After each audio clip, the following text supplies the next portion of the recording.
Hello and welcome, and today I'm going to do a tactical analysis session using Napoli as a case study, focusing specifically on their build-up play, their shape, how they penetrate between the lines, and in this game, the first example in part 1, we're going to look at how they built up play against Villarreal in the Europa League, who are playing 4-4-2, quite a narrow 4-4-2.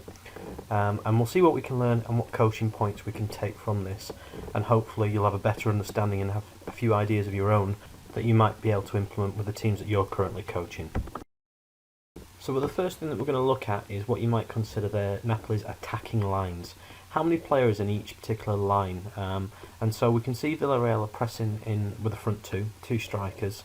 And so in this instance, where they're just trying to reset themselves, Napoli are building up in what you might consider a back three. If you include the goalkeeper, that's 4. So they're gaining numerical superiority within their own third with the 2 players that should allow them to retain possession relatively comfortably. Now within this game, Napoli are playing a 4-3-3, but at this particular moment in time, you can see that they've got 2 holding midfielders who are quite spread out apart from each other in distances. They're not clustered together close in the centre, and they're positioned quite deliberately, as I'll explain, and this will change throughout the game. It doesn't always remain the same, so this is just looking at the first example. So now as we stop the footage just a few seconds on, we can start to see a few changes. This player here is positioned between the 2 strikers.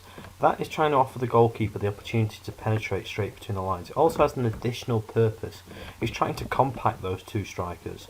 Those 2 strikers don't really want to allow that ball to just be played straight through their pressure line.